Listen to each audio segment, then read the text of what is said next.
Chapter 1267. After washing the grapes, Elvis asked someone to send the grapes back to the stone castle, while he handed Gu Mengmeng over to Leah. He went to the forest to find a tree suitable for making wooden barrels to store wine. Leah smiled the entire time, ignoring Gregory's gaze that was glued to Gu Mengmeng. He was not jealous at all, as if he did not care at all.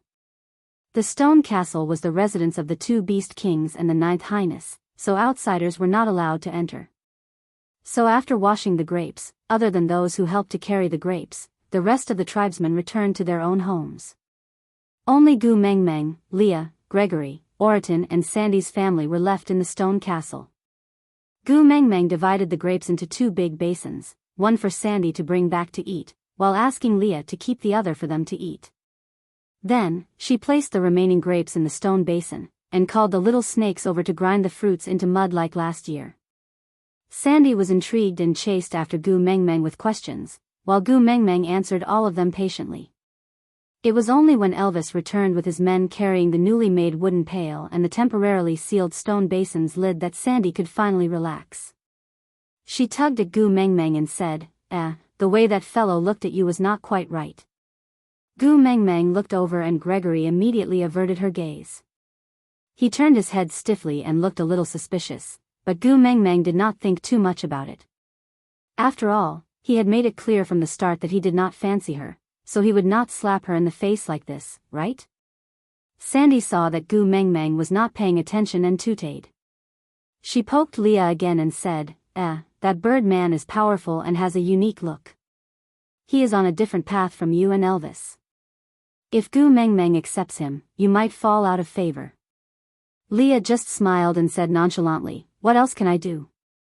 My Gu Mengmeng is so outstanding, everyone will definitely love her. If I guard against everyone, then I will be filled with love rivals." Sandy raised her eyebrows, thinking to herself, did Lee's brain get squeezed through a door?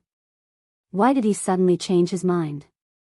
Wasn't it time to use her as a love rival to scare her? What did he say the last time? He wanted her to thank him for not being a male, or else he would definitely kill her to prevent her from fighting with him for love. Why are you pretending to be generous now? Leah seemed to have seen through Sandy's thoughts and added, moreover, Gregory will only stay here for a month. After a month, he will return to the Moda Mountains. Even if he mates with Mengmeng now, they can only be lovers for about 10 days. As for me, as long as Mengmeng is happy, I can endure anything. So, if Mengmeng wants to accept him, I can endure it for about 10 days. Grace clenched his fists at Leah's words. His chest felt stifled and uncomfortable, but he couldn't tell the reason. He would leave in 10 days. This was something he had said himself. He was the leader of the vulture race. He had come down to fulfill the marriage agreement, but the heart of the desert was now in the hands of a male. This marriage agreement could not be fulfilled, so he had no reason to stay. He had to return to the Moda Mountains to continue protecting the vulture tribe's sacred grounds. He probably wouldn't come down from the mountain ever again. So, I won't be able to see her after 10 days? She was so bright and beautiful. She was so decisive. 10 days later, would they never see each other again? What was up with this uncomfortable feeling all over his body? Grace's brows were tightly knitted together. He couldn't explain the strange feeling in his body. Perhaps, he had left the mountain for too long and was not used to it. 10 days. He would return after 10 days. Chapter 1268. Gregory. Gu Mengmeng smiled and said, "Don't listen to Lee's nonsense, they are just joking." Gu Mengmeng thought that Gregory's expression was not good because Leah had gone overboard with his joke. After all, to the males in the beast world, mating was a sacred thing and should not be used as a joke. Gregory's face was expressionless, but his eyes dimmed. He nodded and said, "I know." "Oh right, what is the bird you brought back previously?" "The one with beautiful feathers." Gu Mengmeng changed the topic to avoid awkwardness. Gregory thought for a while and said, "Melody?" Gu Mengmeng nodded furiously and said, yes, that's it." "Is it hard to catch that bird?" Gregory shook his head and said, "Not hard. It was just that the habitat of that bird was rather far away and they happened to pass by this area when they were migrating previously, so Gregory caught 2 for Gu Mengmeng to try. Then can you catch a few more? I like the feathers of that bird and want to make a fan with feathers.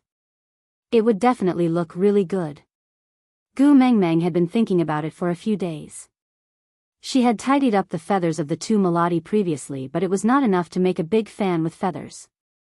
Gregory nodded and said, all right. To catch a melody, Gregory would need to fly at full speed for half a day without stopping. A round trip would take an entire day. If he could catch 2 at once, he would need to make a few rounds to catch enough for her to make a fan. That was good too, he would not have to keep looking at her when he helped her catch a melody. Perhaps he would not feel so strange if he looked at her less.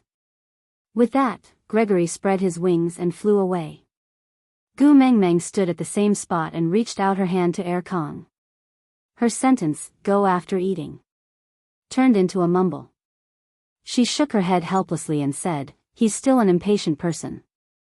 Forget it, Gregory is so powerful, he won't let himself be hungry. Gu Mengmeng didn't think too much about it and just turned around to play with Sandy. She said that when the feather fans were ready, they would each have one so that they could use the fans to fan themselves during the hot rainy season and dry season. There was no need to use the elephant ear leaves anymore. Leah looked at Gregory, who had flown far away, with a faint smile on his lips. Meanwhile, Gregory, who was soaring in the sky, kept replaying Lee's unintentional joke in his mind. Even if they mated now, they could only be a loving couple for 10 days. This sentence was like a spell, lingering in Grace's mind endlessly. Distraught, he rushed into the Melody's resting place and easily grabbed 2 Melody with his claws that were as sharp and hard as steel. After circling around, he flew back towards Sauter like an arrow released from a bow. When he came back, it was already noon the next day. Gu Mengmeng was taking an afternoon nap and Gregory had mixed feelings about not seeing her. He didn't know why he seemed to be afraid to see her. When he heard that she was taking a nap, he was relieved, but the sense of loss came one after another, overwhelming him. Chapter 1269. 9 days, Gregory's heart stopped for a moment, as if something sharp had pierced his heart. The pain made it hard for him to breathe and he frowned instinctively. Without saying a word, he spread his wings and flew towards the habitat of the Melody. During the flight, he was in a state of absent-mindedness, flying based on his instincts. His mind kept replaying the countdown that Leah had accidentally mentioned. 9 days, there were only 9 days left. Could that feather fan be completed? If only it could, she was so looking forward to it. What expression would she have when it was completed? Would that pair of clear eyes be sparkling? Would she smile like a child? If he was the one who caught all the Melody for her, then her smile, would a part of it belong to him? With that thought in mind, Gregory returned to the stone castle of Sauter on the morning of the 8th day of the countdown. He ignored the fact that he had repeatedly broken his flight limit to fly back. He was afraid that he would find out that he wanted to see her earlier. He was afraid that she would be taking an afternoon nap when he came back. He was afraid that he wanted to see her. He wanted to see her like crazy. Gregory, you don't look too good. Gu Mengmeng looked at Gregory, who was carrying 2 Melody in his hands, and was a little confused. I haven't seen you for 2 days, where did you go? Gu Mengmeng still did not know that the Melody was very far away. Gregory would need to fly for a day and a night to catch these 2 birds. Nothing much. Gregory handed Melody over to Leah and subconsciously walked to the water bucket to look at himself in the water. His complexion was really terrible. The vultures were not weak birds, it was normal for them to not sleep for a few days and nights. But he had only flown for 2 days and he was already so haggard. The problem was not the lack of rest or food. The anxiety and uneasiness in his heart was the real culprit. I'll leave first. No matter what, Gregory still did not want Gu Mengmeng to see him in such a pathetic state. Since you're already here, let's have a meal together. Gu Mengmeng called out to Gregory. Gregory pursed his lips. He felt as if he was fighting with himself. He longed to look at her one more time, but he was afraid that his current sorry state would ruin his image in her heart, so he hesitated and didn't move forward. Leah pushed Gregory lightly and said, "Oriton always eats with us every time he brings back prey. If you don't eat, we won't dare to accept your melody in the future. It'll look like we're taking advantage of you." "All right." Gregory lowered his head, a hint of loneliness flashed across his eyes. He was no different from Oriton.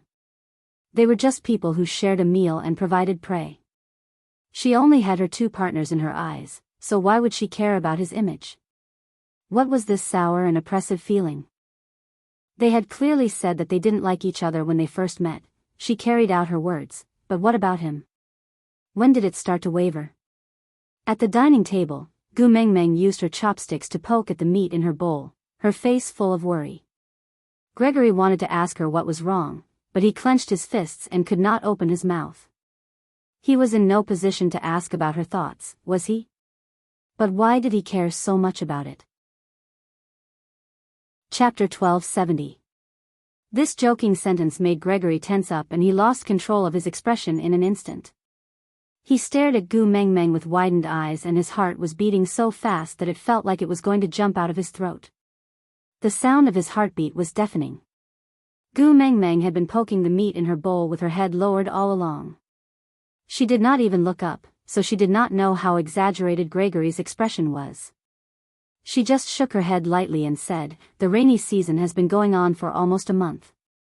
Usually at this time, little shit should have arrived long ago." In an instant, Gregory's state of mind had changed from the scorching heat of the Mecca desert to the bitter cold of the Moda Mountains. His eyelids were extremely heavy and he could not help but lower his head. His gaze finally locked onto the bowl in front of him. It was so empty that there was no color in it. She only shook her head lightly. Why did he feel as if the Moda Mountains were collapsing in front of him and the ground was shaking? She had already said that she did not like him. 8 days later, he would leave this place and return to the Moda Mountains, never to see her again. He knew everything but he could not control his anticipation, hoping that she would nod and say that she could not bear to part with him, that she hoped he would stay. But so what if she said that? He would not stay. The one who was engaged to the vulture tribe was the female who inherited the heart of the desert. But Gu Mengmeng clearly did not have the heart of the desert and the one with the heart of the desert was not a female. Wasn't he destined to be alone for the rest of his life? Since that was the case, it was a better outcome for her not to like him. His uncontrollable heart must have been because he had been down the mountain for too long. The climate here was different from the top of the mountain. It was all right. They would return to the Moda Mountains in 8 days. By then, without Gu Mengmeng, his life would return to its previous peacefulness. But, how did he survive on the Moda Mountains in the past? Why was it that he could not recall it more and more recently? Elvis and Leah took in all of Gregory's expressions and gave each other a faint smile of mutual understanding. Elvis hugged Gu Mengmeng's shoulders and said, "If you want to see him, I will send someone to the Snake King Valley to look for him." Gu Mengmeng shook her head and said, "Little shit is not coming, it must be because he is afraid of me. I don't want to force him, seeing him trembling in fear in front of me makes me very sad." Gu Mengmeng looked up at Elvis and said, "But I miss him very much. I always feel that something is missing when little shit is not around. TSK, I haven't hit him for a long time, my hands are itching." Elvis pinched Gu Mengmeng's little face and said, "Hit me, I'm a beast king now, I'm more resistant than him." Gu Mengmeng pouted and shook her head, saying, "You didn't even retaliate." "I hit you, that's not called fighting, that's called one-sided abuse, it's domestic violence." "No." Elvis sighed and his gaze swept across everyone present, finally landing on Gregory. "Why don't you beat him up? Although it's only a third-level beast, it's from the Moda Mountains after all. It's much stronger than an ordinary third-level beast and looks like it can take a beating." Gu Mengmeng followed Elvis's gaze and landed on Gregory's face. Then, she shook her head and said, "I still want to beat little shit up." Gu Mengmeng lowered her head and continued poking at the meat in her bowl, mumbling, "Little shit won't hide from me forever, right?" Chapter 1271. The meal ended abruptly because Gu Mengmeng had something on her mind. Leah took out Gu Mengmeng's half-completed feather fan and placed it on the table. Alright, give Wabi some time to get used to it. Maybe he'll come when you're done with the fan? Really? Gu Mengmeng looked up at Leah. Leah nodded. Really? Leah added in his heart. Since you want to see him, I will bring him to you even if I have to resort to trickery. Moreover, with Wabi's stupidity, it would be too easy to trick him. Gu Mengmeng's mood improved upon hearing Lee's words. She picked up the fan and continued sticking the feathers onto the bamboo fan frame. As she did so, she said, Gregory, I really have to thank you. If not for you, I would not have so many feathers to make a fan. I wanted to keep the first one for myself, but since you provided the feathers and you are returning to the Moda Mountains, I will give it to you after it is done. In the future, you can give it to a female you like and perhaps you can trick a wife into coming home. After all, the beast world was lacking in resources and the females here had never seen anything good. A little romance was enough to win a female over. For example, the last time in the bamboo forest, Gu Mengmeng had made a few cups out of a piece of bamboo and carved a name on each cup. Such a small object was extremely precious to Sandy.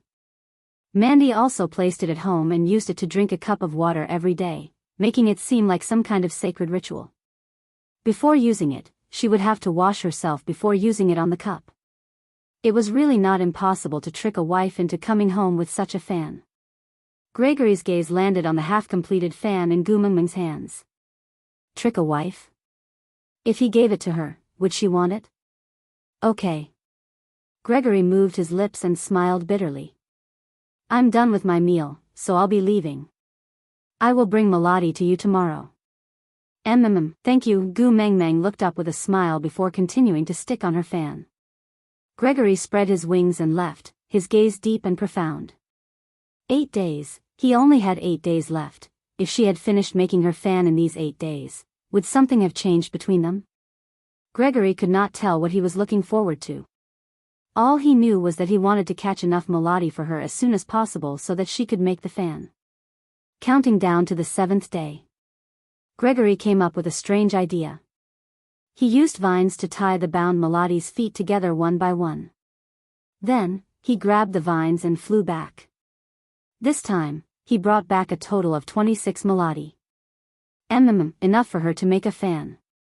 Moreover, he did not need to fly anymore. There were only 7 days left. He wanted to stay by her side and watch her stick the feathers on the fan one by one. Even if she did not raise her head to look at him, as long as she could stay in his gaze, that was enough. When Gregory returned, Gu Mengmeng was using the snake skin to filter the grape wine. She scooped the grapes from the stone basin into the wooden barrel, discarding the pulp. It was just that his eyes were empty, lacking a bit of spirit. He looked very disappointed. Chapter 1272. Gu Mengmeng nodded and glanced at Gregory from the corner of her eyes. She smiled politely. You're back. You brought so many back this time. Are you leaving early? Gregory shook his head. It's just too troublesome to fly back and forth, so I brought more back in one go. Gu Mengmeng nodded and heaved a sigh of relief. I thought you were leaving early. It's so hard for me to have a friend whom I can get along well with. I can't bear to leave just like that. Gu Mengmeng's unintentional words made Gregory tremble. She said, can't bear to leave? Gregory felt as if a rainbow cake had fallen from the sky and smashed onto his head. He was completely dumbfounded. So the 3 words, can't bear to leave, were so mesmerizing? Yeah. Gregory didn't even know what he should say. He just stared at Gu Mengmeng without blinking. Leah waved his tail and chuckled. My Gu Mengmeng is always so sentimental. Even if you don't leave now, won't you still have to leave 7 days later? Gregory heard the sound of something cracking. He clenched his fists instinctively. His throat felt as if it was being strangled and he couldn't make a sound. Gu Mengmeng sighed involuntarily. She was filled with regret. She liked Apartment and My Own Swordsman, because these 2 dramas had a common characteristic. That was, lovers were by her side and friends were opposite. Every day was joyous and the people she liked would gather together. But her friends were scattered all over the beast world. Saint Nazir's Barit, Ian and the 16 valued females, Sauter's Hedda, Jialu and Sandy's family, Zacharias Chi Xian, Kanwu, Natalie and Peter's family, Snake King Valley's little shit, why couldn't they all gather together? Gu Mengmeng's disappointment contained too many emotions. But to Gregory, this sigh only represented her reluctance to leave him. These few days, he had been hoping for her reluctance to leave. Now that it had come, he was in even more pain. He knew that they had to separate, so why did he want more? The more he obtained, the more he couldn't let go. He was torturing himself. Leah smiled nonchalantly and carried Gu Mengmeng to Elvis. All right, don't think about it anymore. Go take a nap and leave this to me. Aren't we going to see Dodgy and Kiera at Sandy's place in the afternoon? Gu Mengmeng was also in a bad mood and did not have the mood to continue fiddling around. She just nestled in Elvis's arms and did not say a word, allowing Elvis to carry her back to the stone castle for an afternoon nap. After Gu Mengmeng entered, Leah acted as if he could not see Gregory's anxious gaze. He just looked at Oriton and said, Oriton, make a trip to the Snake King Valley and tell Wabiai Gu Mengmeng is in trouble. And then? Oriton asked. Leah chuckled. There's no more after that. After saying these 4 words. I'm afraid you can't even catch up to Wabiai's shadow. Oriton was expressionless. Leah waved his tail and said, I will grill fish for you when we return. Without replying, Oriton had already turned to leave, leaving Leah with a resolute back view. The fortitude of a foodie, she. Gregory frowned, not understanding Lee's meaning. Although Gu Mengmeng did not seem to be in good condition, she did not look like she was in trouble. Chapter 1273. Gregory's heart skipped a beat. That's right, even though he knew she was powerful and had a Wolf King partner protecting her, and even saw her safe and sound with his own eyes, he still couldn't help but worry about her when he heard the words Mengmeng is in trouble. Was there something he hadn't realized? What kind of trouble had she gotten herself into? There was even a moment when Gregory suddenly rejoiced in his heart. If she was really in trouble, wouldn't he have a good excuse to postpone the 1-month appointment? He wanted to stay by her side, not just for 7 days. This thought made Gregory's heart flutter. The muddle-headed state he had been in for the past few days started to clear up. All the strangeness and discomfort he felt had the most logical explanation. What difference in air pressure, difference in environment. He clearly had fallen for that little female and didn't want to leave. The person he had wanted to get rid of as soon as he saw her as an eyesore had now become a precious treasure that he couldn't bear to let go of even for a second. After understanding his own thoughts, Gregory didn't feel the slightest bit relieved. The marriage agreement between the Vulture tribe and that great lord was a dead end. Now that there was no female to inherit the heart of the desert, the leader of the Vulture tribe was destined to be lonely for generations to come. He could never covet for love. The oath he made when he inherited the position of tribe leader had now become a curse. Lee's words had just touched on the point. Looking at Gregory's expression, he knew it was about time to reel in the net. It looked like it wasn't that his ability to scheme people had deteriorated, but that the person he had met was Gu Mengmeng, so he was destined to fail miserably. He said that Wabiai and Gregory's concern leads to chaos. How could it not be applied to himself? He had always been led by the nose by Gu Mengmeng. Once she frowned, he couldn't do anything about it, but in this world, Gu Mengmeng was probably the only person he couldn't scheme against. Apart from her, he could place everyone else on the chessboard without a care, including himself. 6 days before Gregory had to leave. Morning. Gu Mengmeng had just finished her breakfast and was sitting outside the stone castle, basking in the sun. A chirp came from the sky and Gregory immediately went on high alert. He turned his head with a sharp gaze and went into a defensive state. There was no other reason other than that all the birds were on the Moda Mountains. Anyone who left was an enemy and it would be a life-and-death battle. A huge pair of wings circled in the sky and landed steadily beside Gu Mengmeng. It was none other than Ian. He waved at Gu Mengmeng indifferently as if he did not see Gregory. Just as he was about to walk towards Gu Mengmeng, Gregory launched a fierce attack at him without any explanation. Ian was also a third-level orc. Although he had mated with Mandy, he had not broken through to third level and still needed to accumulate some battle experience. On the other hand, Gregory was an orc who had been at the peak of third level for a long time. In addition, the vultures had always lived on the mountain top of the Moda Mountains with the harshest weather. They had been tempered by nature, so their abilities were much stronger than orcs of the same level. Even though Ian was prepared for this attack, he was only able to avoid being hit in his vitals. A bloody wound spread from his collarbone all the way to his shoulder. The wound was so deep that his bones could be seen. It was a terrifying sight. Chapter 1274. With one question, the distance between them was immediately revealed. Gu Mengmeng had the powers of a beast king. No matter how restricted her body was, it was not something a third-level orc could withstand. Because it was the truth, Gu Mengmeng was worried that Ian did not hold back and this push caused Gregory to be seriously injured.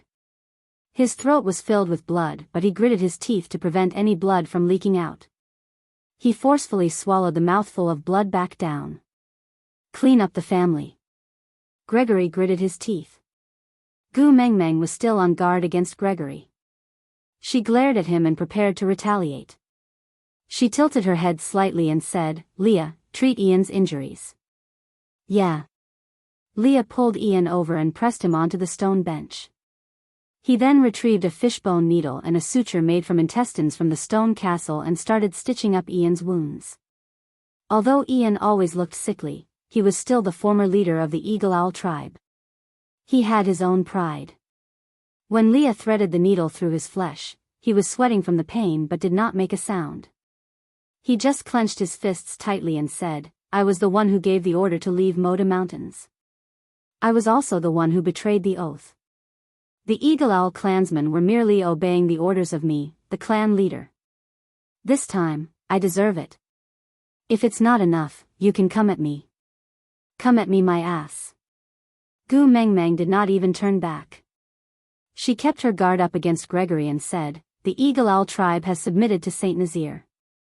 They are all my people now. If you want to touch them, you have to ask for my permission first."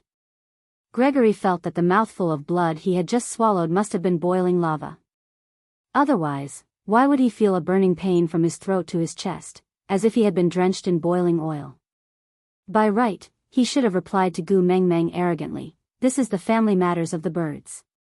You have no right to interfere."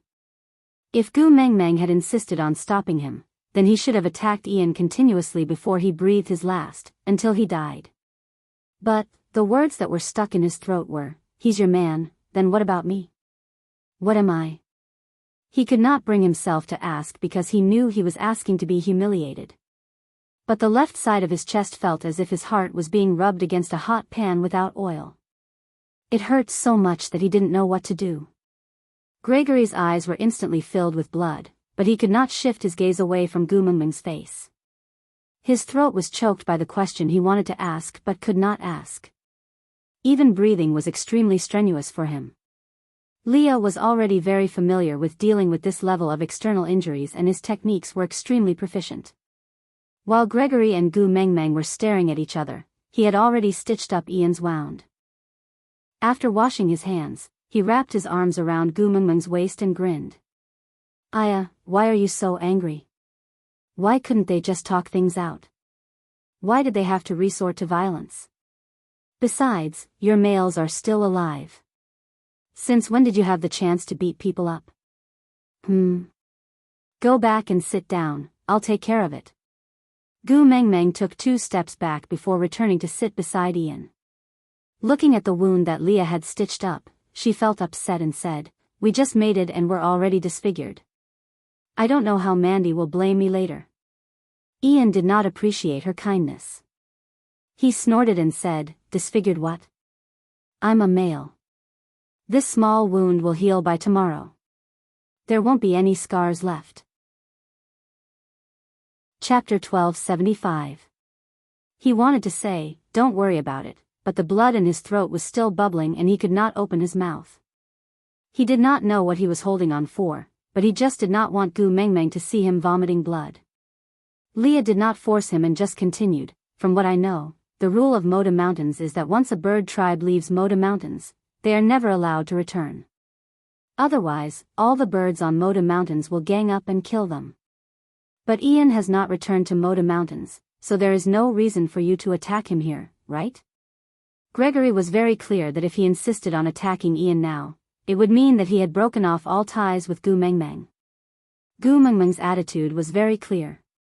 She wanted to protect the Eagle Owl tribe and Ian. Just thinking about her guarded gaze just now, Gregory's heart was torn apart. For some strange reason, he nodded his head and admitted Lee's verbal game. This was his greed. He did not want to become Gu Mengmeng's enemy. At least in these last 6 days, he wanted to cherish every frown and smile of hers. Leah admired Gregory's adaptability and smiled. But the Eagle Owl tribe is indeed the traitor of Moda Mountains. It is not wrong for Ian to suffer this blow. Moreover, he is a male, fighting and killing is very normal, don't you think so? Leader Gregory. Gregory nodded his head with difficulty. His gaze landed on Gu Mengmeng's face. Seeing that her expression had cleared up, the tightness in his chest could finally be released. Leah patted Gregory's back nonchalantly, as if to comfort him. In the end, the mouthful of blood in Gregory's mouth was spat out by Leah just like that. "Aya, why did you vomit blood?" Leah exclaimed in surprise. He then hurriedly pulled Gregory to sit at the side of the stone table, diagonally opposite Gu Mengmeng. He took out a clean beast skin for Gregory to wipe the corners of his mouth and said in a seemingly reproachful but yet helpless and doting tone, "Gu Mengmeng, aren't you being too heavy-handed? It's just 2 males fighting. It's fine if you side with them, but you still want to kill them?" Gu Mengmeng was a little dumbfounded when she saw Gregory vomiting blood. She was too anxious just now and did not hold back her strength. She seemed to have pushed him quite hard. Clearing her throat, Gu Mengmeng stood up and walked to Gregory's side. She took the beast skin from his hands and helped him wipe the corners of his mouth. She said awkwardly, "Sorry, I was too heavy-handed. I didn't mean to hurt you like this. You don't have to apologize. It's my fault." These words did not sound gentle at all, but this was the most tactful way Gregory could think of to say, "Don't blame yourself, I'm fine, don't worry." Gu Mengmeng knew that she was not a person with a low EQ, but Gregory's words were too tactful. No matter how she listened, it sounded like Gu Mengmeng was using her power to bully others. Yes, his skills were inferior. In the entire beast world, there was only one Elvis who was as skilled as Gu Mengmeng. Other than Elvis, everyone else was inferior in front of Gu Mengmeng. But Leah was right. Outsiders should not interfere in a battle between males. Moreover, Ian was indeed the traitor of the Moda Mountains. As the leader of the Moda Mountains, Gregory did have the right to get rid of him. She was too rash in this matter, but she could not stand by and watch Ian get killed just like that. Chapter 1276. All right. Gregory replied with a bitter smile. All he could think of was the phrase, "a blessing in disguise." Gu Mengmeng added, "But let me say this first. If Ian doesn't return to Moda Mountains, you cannot attack him anymore. If there's a next time, I will still beat you up." Gregory did not say anything, but Ian snorted coldly. "I can settle my own matters myself. Do I need you to show off? You can't even beat him, why are you acting like you're 13 points? Gu Mengmeng turned around and scolded him without holding back. Ian originally had the look of a sickly crown prince. Now that he was injured, his face turned even paler and he looked like he was about to die. He clearly had handsome features, but he put on a look of disdain in front of Gu Mengmeng. He said, "It's better to be beaten to death than to let a female stand up for me. TSK, when will you get rid of your bad habit of being a busybody?" Gu Mengmeng stepped forward and poked Ian's wound with one finger, causing him to clench his teeth in pain. However, Gu Mengmeng raised her brows and said, "Stupid bird man who doesn't know what's good for him, I really don't know what Mandy sees in you." Tisk. Gu Mengmeng. If you have the guts, wait for me to recover. Ian ground his teeth and said sinisterly. Gu Mengmeng clapped her hands and said with a face full of disdain, "Do you still think I am the weak little female from 2 years ago? So what if you have recovered? You still can't beat me? Ha ha ha. You're really not cute." Ian snorted. Gu Mengmeng chuckled. "The whole world thinks I'm cute. Only you think I'm not cute. That only proves that your eyesight is bad and you have a problem with your sense of beauty." "Huh, the whole world? Where?" Ian retorted indignantly. Gu Mengmeng hugged Elvis on her left and Leah on her right. She smiled brightly and said, "My hubby is my entire world. If they think I'm cute, then I'm cute." Elvis flexed his fingers and chuckled. "Yeah, I'll help you kill whoever says you're not cute. That way, only those who think you're cute will be left in this world. All right?" Ian rolled his eyes and rejected the low-quality dog food that she was sending him. Gu Mengmeng won the first round. Gu Mengmeng proudly kissed Elvis and Lee's cheeks and took 2 fruits from the fruit platter. She bit one and threw the other to Ian. Ian had injured one shoulder and could only use his other hand to catch the fruit Gu Mengmeng threw at him. He did not stand on ceremony and directly took a bite. "Do you know about the stray beasts attacking Saint Nazaire?" "Yes, I heard from the informant." "Are the losses serious?" Gu Mengmeng asked. Ian shook his head and his gaze swept past Leah. Without stopping, he said nonchalantly, "Only Maya was lost. The other females managed to escape because they went up the mountain to pray. The tribe lost some food and a few caves were messed up. These are all small matters. Barit and I can handle it." Gu Mengmeng nodded and did not say anything. After Ian finished his fruit, he asked again, "Then will you return to Saint Nazaire this winter?" Mandy. Chapter 1277. Gu Mengmeng was so engrossed in her conversation with Ian that she did not notice Gregory's envious gaze behind her. He was extremely displeased with Ian's tone towards Gu Mengmeng.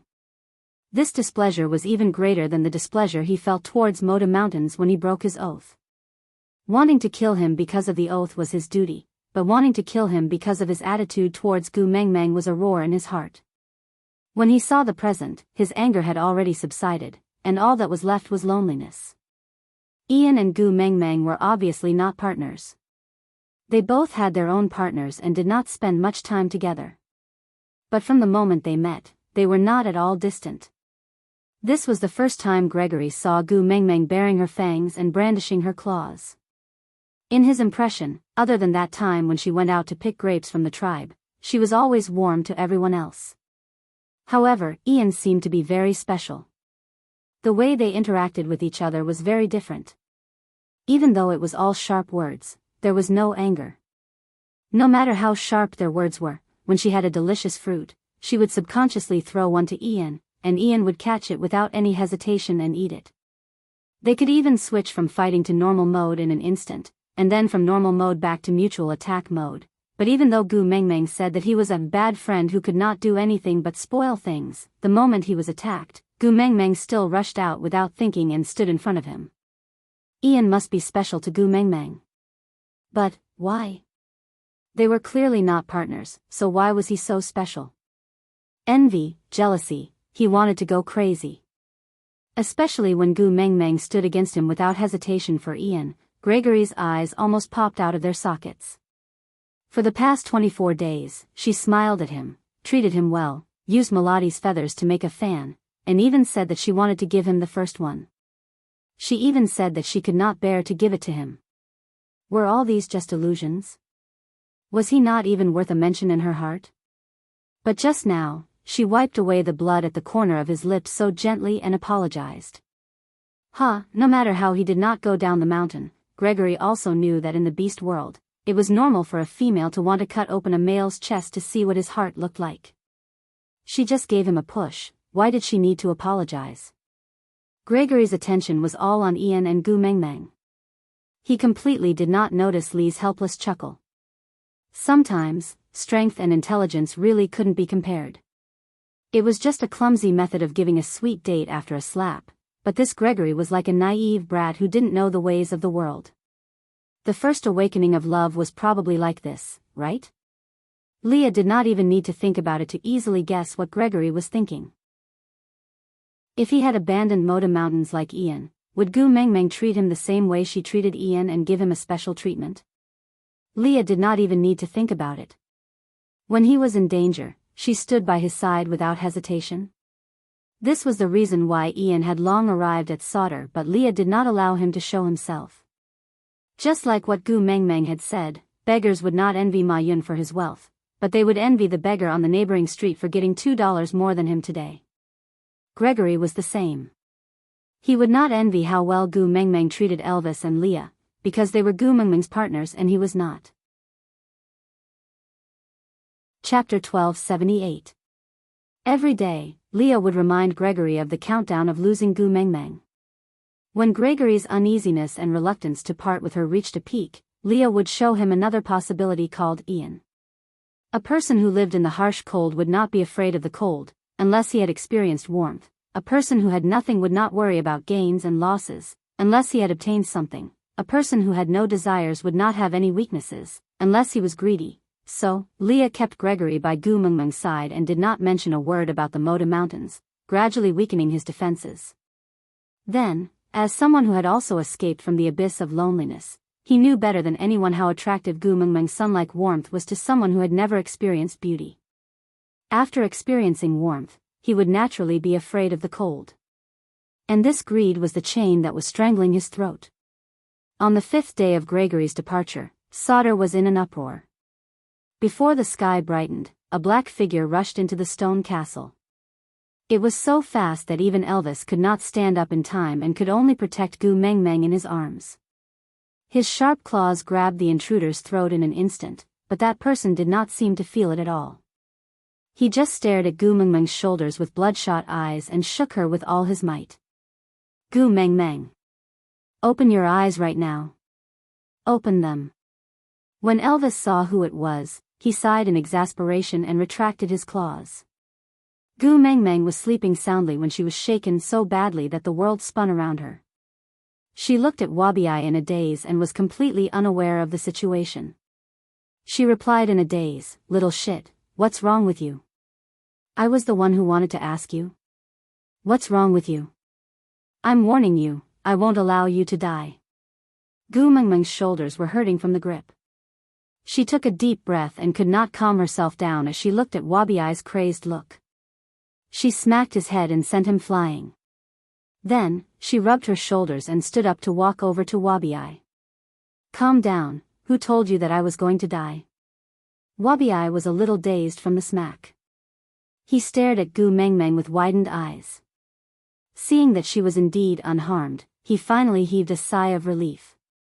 "It's good that you're fine, it's good that you're fine, damn it, you scared me to death." Gu Mengmeng looked at Wabiai curling up in a corner trying to calm himself down. She did not know whether to laugh or cry. She kicked him. "I hate it the most when people disturb my sleep. I'll let you off this time on your account. Think how to explain to me tomorrow. If you don't explain well, I'll cook snake stew with you. Sleep, the sky is not even." Gu Mengmeng snuggled back into Elvis's arms and fell asleep after a while. It was so Gu Mengmeng sure.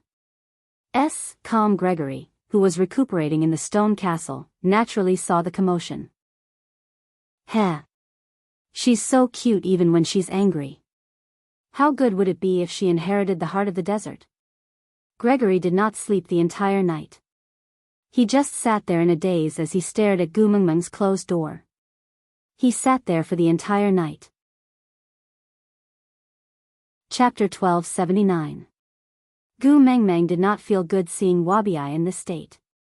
So she called Elvis and Leah over to discuss whether she should look for the beast deity to ask about the love in the sky since Gregory would be leaving in 5 days.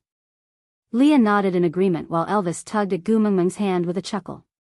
"What should I do? I feel a little nervous." Gu Mengmeng looked at Elvis suspiciously.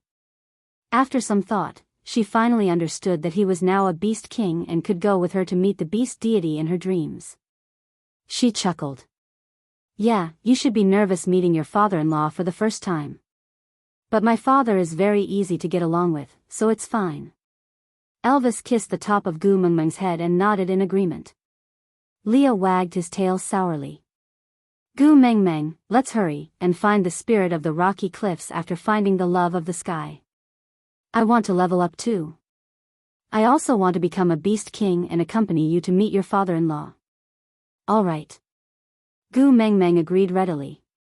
She did not know that Li's true motive behind his coquettish act was to obtain the tier of the beast deity after becoming a beast king, so that he could extend Gu Mengmeng's life in the future.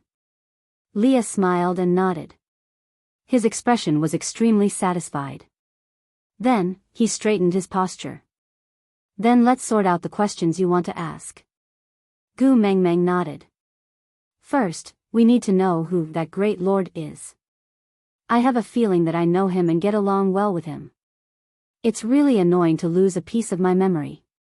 Leah pinched Gu Mengmeng's little face. He gave a doting and indulgent smile. We must ask this question.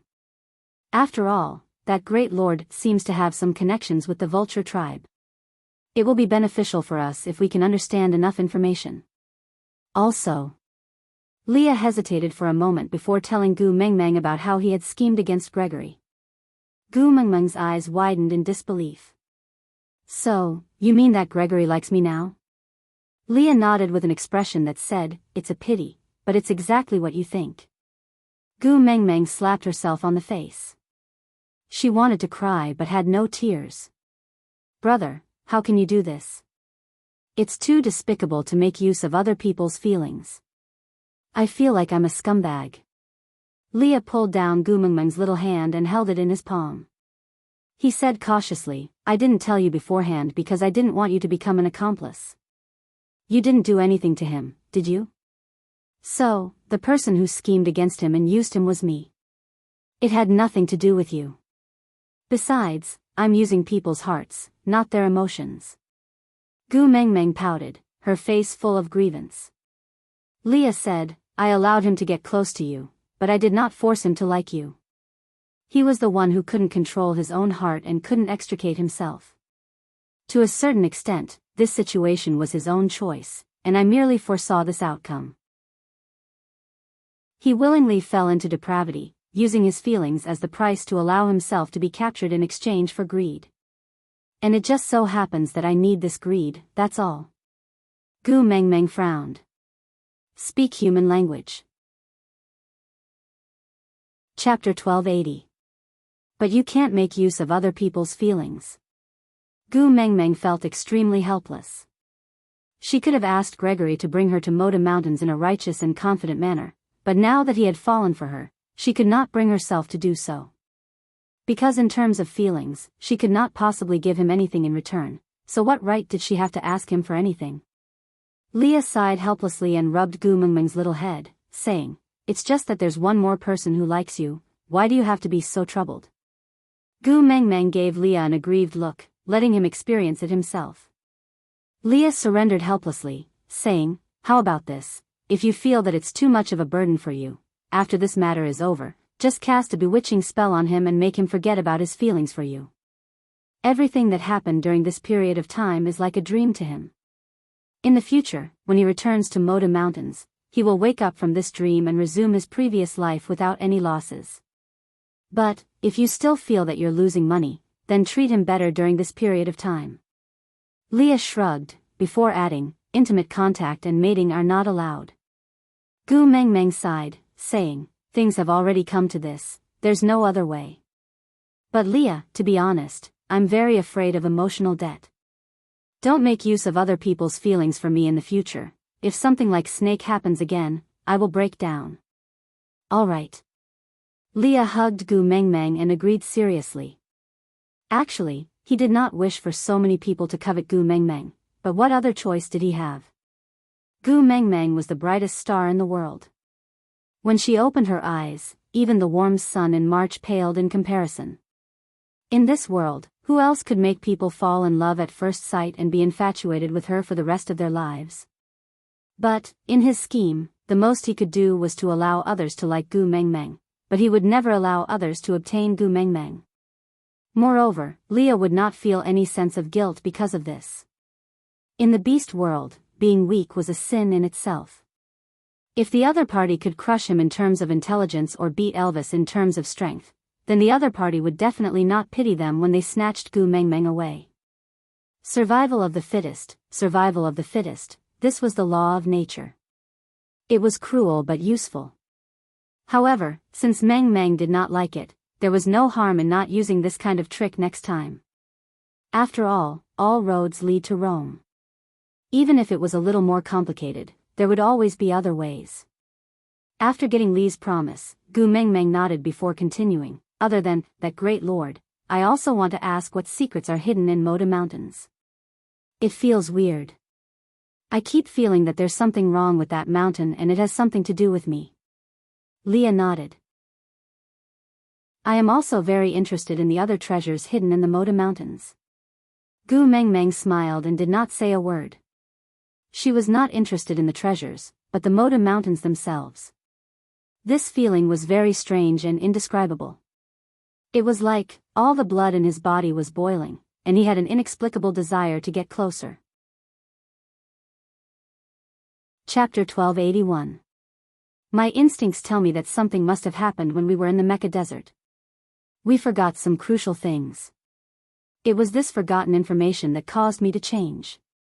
Gu Mengmeng concluded. Leah nodded and said, yeah, I think so too. After thinking for a while, Leah added, Gregory said that the temperature on the mountain top is extremely bad and you don't have any fur to protect you. I'm very worried about this. Ask the beast deity if there's any solution. Yeah, got it. Gu Mengmeng answered obediently. Leah kissed Gu Mengmeng's forehead and said, all right, you can sleep with Elvis. I'll stay here to guard the two of you. Elvis and Leah exchanged glances and the message was take good care of her. It was just that one was talking about her body while the other was talking about her soul. Elvis placed Gu Mengmeng on his chest, with one hand passing under her neck and wrapping around her back, while the other hand was placed on her waist. His large tail lightly covered her stomach, while his two slender legs intertwined with hers. Elvis placed Gu Mengmeng on his chest and placed one hand on the other. No one knew what would happen after they fell asleep. Elvis was not even sure if he could really go to the beast deity with Gu Mengmeng this time. So he wanted to hug Gu Mengmeng to the fullest extent so that he could feel more at ease. Gu Mengmeng pressed her little face against Elvis's chest and listened to his heartbeat. She comforted him softly, don't worry, just relax. Yeah. Elvis kissed Gu Mengmeng's little head again before slowly closing his eyes. Both of their breaths were light and even. Slowly, even the frequency of their breathing and heartbeats reached the same rhythm. Their consciousness gradually faded away. In the white fog, Gu Mengmeng held Elvis's hand and smiled faintly. Elvis also stared at Gu Mengmeng. He did not say anything but felt at ease. Even if there was only thick white fog around them, Elvis felt especially at ease because he could see Gu Mengmeng. The beast deity stood in the clouds as usual and was not surprised to see Elvis. He just waved at Gu Mengmeng in a benevolent and amiable manner. But Gu Mengmeng felt weird because the amiability of the beast deity today was a little exaggerated. My precious daughter, you're finally back. Without another word, the beast deity pulled Gu Mengmeng over from Elvis's hands. With a wave of his sleeves, Elvis was flung far away. In the illusion realm, Elvis could not feel any pain but he was still baffled by the beating and did not dare to retaliate, so he could only crawl back pathetically. However, he did not know why he could not close the distance no matter how much he ran, even though it looked like it was only 1 to 200 meters away. The beast deity completely ignored Elvis and pulled Gu Mengmeng to sit on the two-seater bench. He looked at Gu Mengmeng with a sorrowful expression. Io, my precious daughter has really suffered a lot. Look at how tanned your skin is and how rough your hands have become. Ayaya, why are you frowning? Did your partner not take good care of you? Don't be afraid. Tell me what you've been through. I'll help you. Gu Mengmeng looked at the beast deity with a face full of black lines. She totally did not understand what he was trying to do.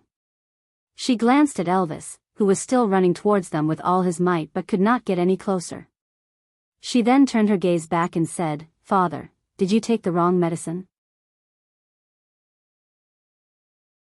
Chapter 1282. Gu Mengmeng's hair stood on end from the beast deity's stare. His gaze was clearly saying, "If you dare to plead, I will break your legs." She shook her head stiffly and said, "It's only right for a father-in-law to teach his son-in-law a lesson. It's only right." The beast deity then nodded in satisfaction and said, "Of course, if I don't put him in his place the first time we meet, does he think that my precious daughter is someone he can marry so easily? Doesn't he know whose precious daughter she is?" The beast deity glanced at Elvis and said, "Aren't you going to run faster?" At such a distance, Elvis could clearly see what the beast deity said to Gu Mengmeng and what expressions he used. Receiving Gu Mengmeng's helpless and heartache expression, Elvis smiled and shook his head, indicating to her that he was all right and that he could handle it. After all, if Elvis had a daughter, he would definitely not be as merciful as the beast deity when he made things difficult for his daughter's first partner. The beast deity also ignored Elvis and Gu Mengmeng's flirtatious glances.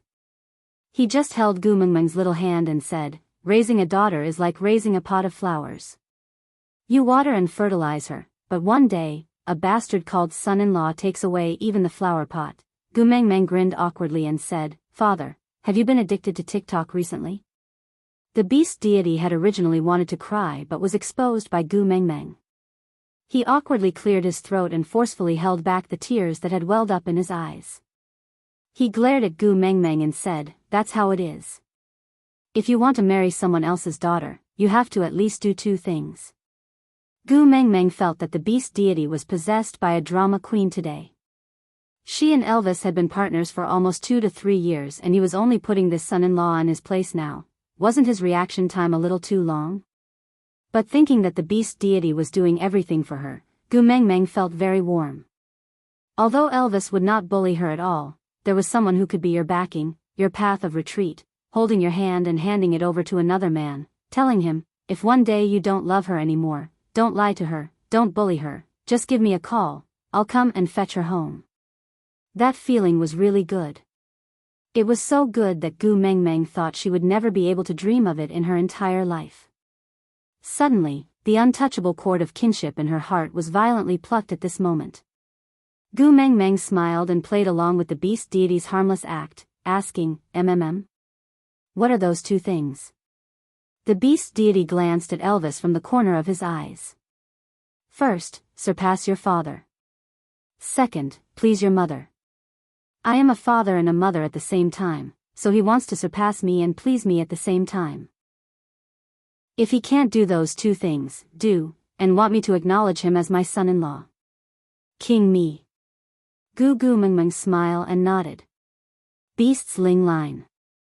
Elvis returned her a determined gaze before transforming into a wolf and sprinting towards Gu Mengmeng with all his might. Gu Mengmeng felt that Elvis was really quite pitiful, so she wrapped her arms around the beast deity's shoulders and said, "But father, what if my mother-in-law also makes things difficult for me in the future?" The beast deity laughed coldly. "If they think they can afford to offend me, they can try bullying you." Gu Mengmeng's heart warmed.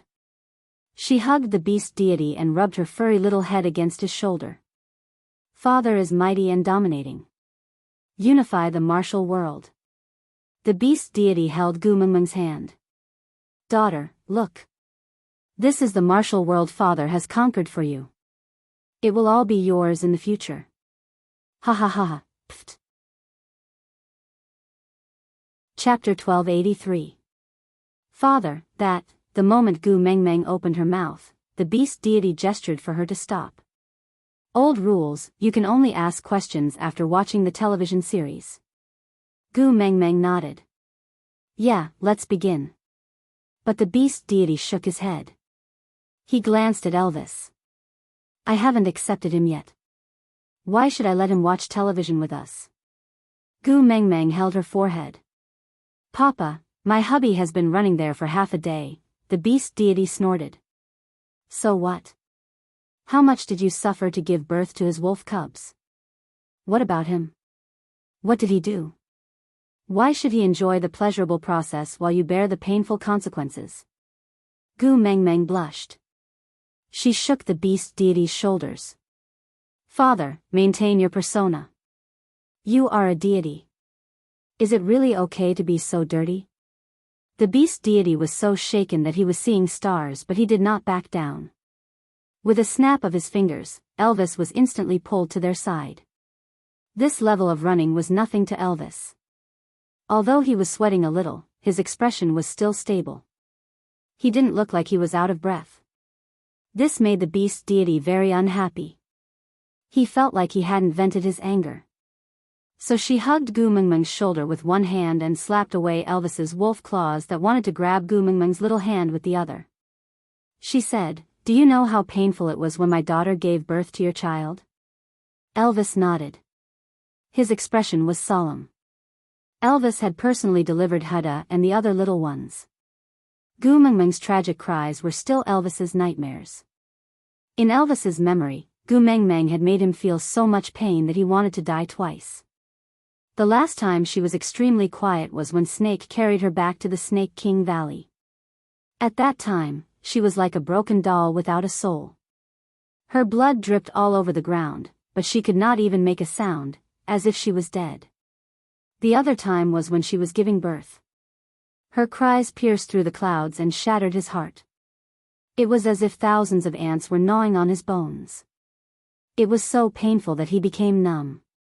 Those 2 times were nightmares that Elvis could never forget.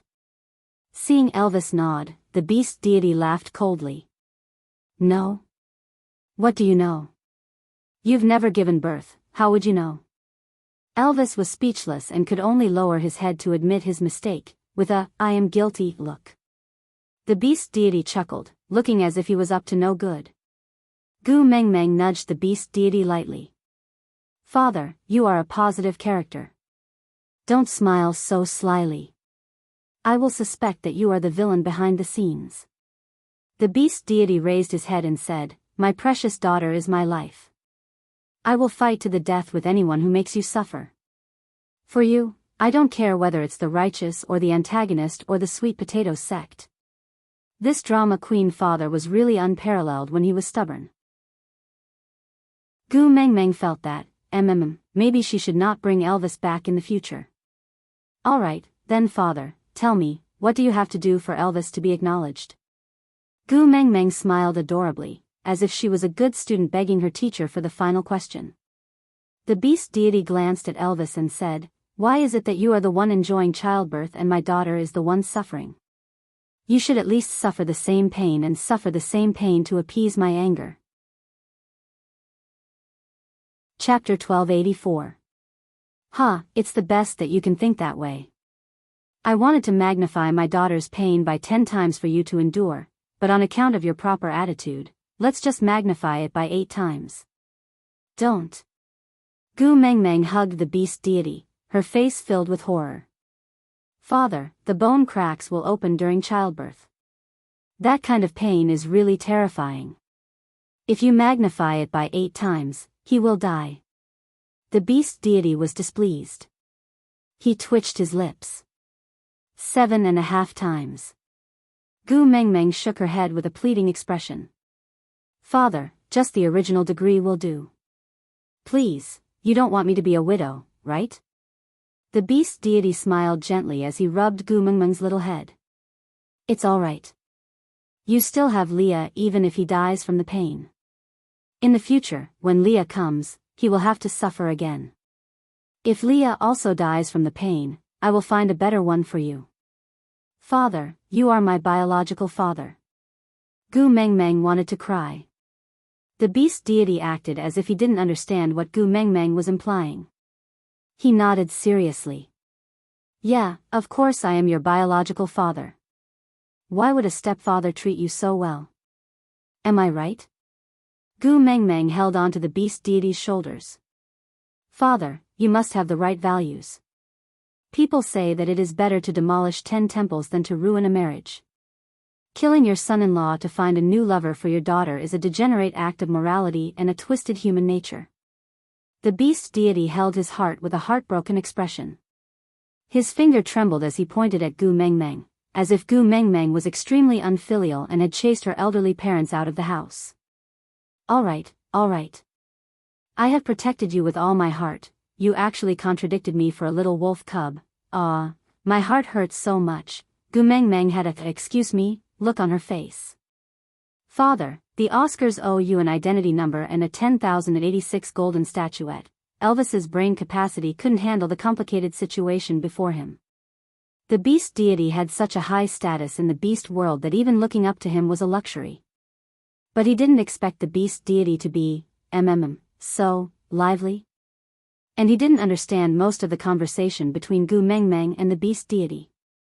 But looking at the current situation, it seemed like Gu Mengmeng had a conflict with the beast deity because she could not bear for him to suffer.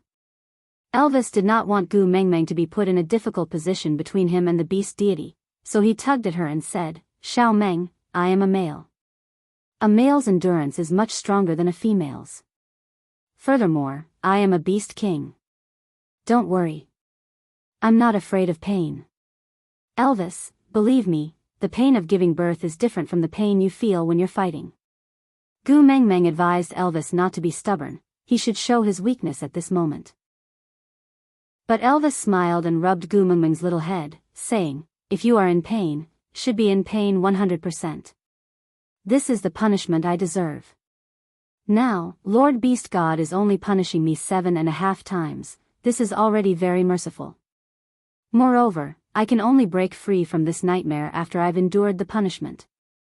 Only then can I truly face your next labor. Be good and don't interfere. Let me feel pain for you once, okay? The beast deity hugged Gu Mengmeng's shoulders and chuckled at Elvis, saying, since you've already said so, what are we waiting for? With that, the beast deity twisted his finger and a transparent square-shaped isolation barrier appeared beside Elvis. But with his strength, he could not break free. Chapter 1285. Elvis nodded. Giving Gu Mengmeng insurance was the right thing to do. Even though he felt that he would never hurt Gu Mengmeng no matter what, having another layer of insurance would make him feel more at ease. Gu Mengmeng sighed. She felt that this was a situation where one was willing to take the hit and the other was willing to take the hit. There was no room for her to intervene. The beast deity was still smiling benevolently. With a snap of his fingers, Elvis's body trembled. Sweat poured down like rain and his pupils dilated. His hands trembled as he supported himself against the transparent barrier. Tears flowed down the corners of his eyes. Gu Mengmeng's heart tightened. She looked at his palm through the barrier and asked, is it very painful? In her memory, Elvis had 2 of the most intense battles. The first time was when he was clearing Snake's trap in the Snake King Valley. There was not a single part of his body that was unharmed and he was paralyzed in front of Snake's door, listening to Snake's last words, so weak. The second time was before they went to the Mecca Desert. He fought with Wabi to increase his strength. That time, Wabi really went all out and fought with him until both of them were on the brink of death. But Elvis did not cry during those 2 times. How painful was it now? He was actually crying. Elvis nodded, his lips trembling as he whispered, it hurts a lot. Sharp claws fiercely dug into his own heart. His brows were furrowed tightly and his masseter muscles bulged. His eyes were so bloodshot that the whites of his eyeballs could not be seen and there were only blood vessels covering his eyes. Even though he looked so ferocious, Gu Mengmeng could see a deep love in his eyes. So, when you gave birth to the little wolves, it was this painful. Even if this pain was magnified 1,000 times on Elvis, he would at most grit his teeth. But the moment he thought of how this pain had tortured Gu Mengmeng, Elvis felt as if his heart had been gouged out by a bone-scraping knife and then soaked in an electrified liquid, repeatedly rubbing and crushing it. That kind of pain, he could not describe. He always knew that Gu Mengmeng was in pain when giving birth, but he did not know what that pain felt like. Even though his heart ached for the pain Gu Mengmeng had gone through when giving birth, so he decided not to let Gu Mengmeng have any more children in the future. But only now did he know that only after truly experiencing her pain would he know what it felt like to have his heart torn into a bloody mess. How could he have dared to say that he had cared for him before? What kind of heartache was this, to the extent of having his heart pierced by a needle? He really is a beast. How much of a bastard and selfish had he been? In order to have more bargaining chips to keep her, he made her pregnant, made her give birth, and made her suffer so much? The beast deity hugged Gu Mengmeng's shoulders and looked at Elvis in disdain. You can't take it anymore? Let me tell you, this is just the beginning of the pain. How long did my precious daughter suffer when she gave birth to your son? You haven't forgotten, have you? How could he forget? That day, from labor pains to delivery, Gu Mengmeng spent the entire night tossing and turning. The beast deity continued. The degree of labor pains will gradually increase. You, just bear with it. Elvis's eyes were red as he nodded seriously. He looked at Gu Mengmeng with such heartache that it could drip blood. It was as if he was not the one in pain, but Gu Mengmeng, who was standing outside the barrier and not knowing what to do. Chapter 1286. The beast deity was unmoved and only said, "Have you ever seen someone giving birth halfway?" Gu Mengmeng was rendered speechless. She had no choice, the beast deity was the absolute ruler in this illusion realm. Even if she and Elvis had the power of a beast king, they could not exert any strength.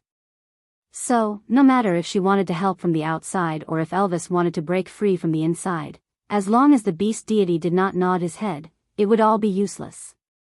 So, Gu Mengmeng just stood outside the barrier in a daze and at a loss, looking at Elvis who was in so much pain but still smiled and told her, "It's okay, don't be afraid, he can hold on." Finally, after enduring the long labor pain, they entered the labor process.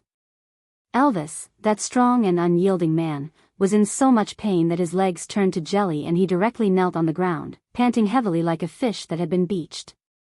Even air was a luxury to him. Gu Mengmeng clenched her fists tightly and bit her lower lip, unable to shift her gaze away from Elvis's face. She just said softly, "Father, I understand what you mean." The beast deity asked softly. Gu Mengmeng smiled bitterly and said, "Not only do you want Elvis to experience the pain I went through during childbirth, you also want me to understand how tormented and helpless he and Leah felt when they saw me in so much pain during childbirth." Turning her head, Gu Mengmeng looked at the beast deity with 2 streaks of tears and a faint smile. She said, "Father, thank you for your good intentions. I understand." The beast deity then heaved a sigh of relief and nodded with a smile. Ah. Following Elvis's deafening roar, this childbirth experience course finally came to an end. The beast deity waved his hand and the transparent barrier was removed. Gu Mengmeng went forward to support the exhausted Elvis. She hugged his head and kissed it over and over again. She asked, "Does it still hurt?" Elvis locked Gu Mengmeng tightly in his arms and choked with sobs. "It's me, who made you suffer. I'm sorry. Xiao Meng, I'm sorry." The beast deity nodded in satisfaction, but he did not mercifully allow them to continue hugging each other. She grabbed Gu Mengmeng's collar and snatched her out of Elvis's arms. Then, she gave Elvis a tight slap, sending him flying far away. "Hugging my daughter in front of me, do you want to die?" Gu Mengmeng's face was filled with rage. Elvis felt wronged. Why couldn't he hug his own wife? Dragging his weak and exhausted body, he staggered towards Gu Mengmeng. This time, he did not walk on the spot, he could clearly feel himself approaching her step by step. Gu Mengmeng wanted to step forward to welcome him, but the beast deity wrapped his arms around her shoulders and refused to let go. He shook his head and said, "My daughter is not someone who can be married so easily. If he can't even take these few steps towards you, how can he accompany you on your journey in the future?" Gu Mengmeng's heart ached for Elvis's suffering, but there was nothing she could do. Elvis smiled at Gu Mengmeng and said, "Xiao Meng, don't worry. No matter how far away you are, I will find you. Even if you are separated by mountains and seas, nothing can stop me from getting closer to you. You don't have to come over. Just stand there and wait for me. Don't run away, don't hide, don't abandon me, that's all." Gu Mengmeng stood there and reached out a hand.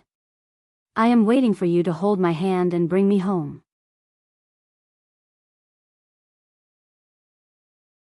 Chapter 1287.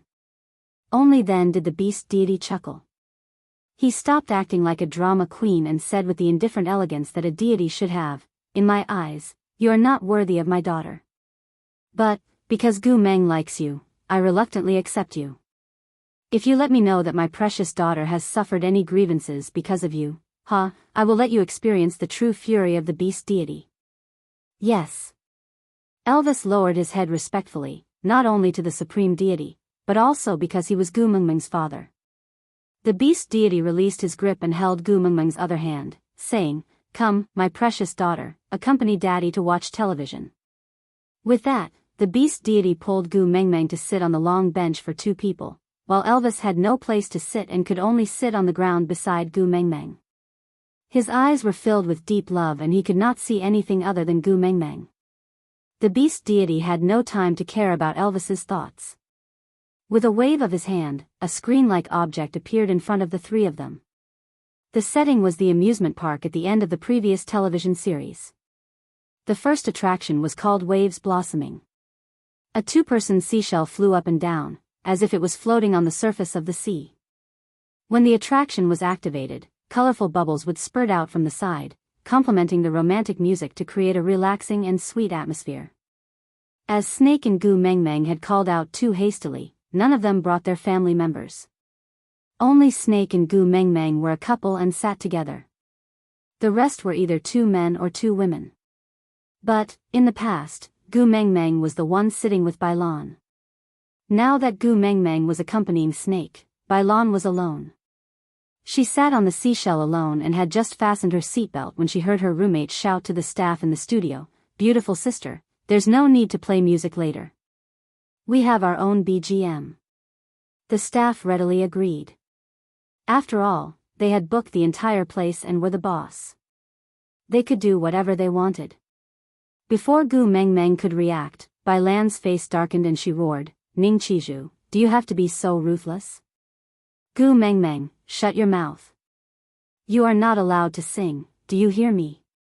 Gu Mengmeng, who was still in a daze, instantly understood what their background music was when she heard Bailan's shout.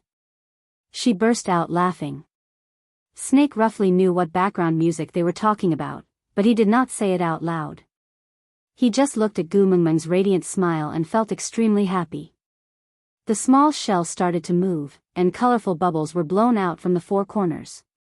When the wind blew, the bubbles scattered, making the whole scene look beautiful. 1, 2, 3. After Ning Qizhu counted to 3, all the girls started singing in unison, "We're different.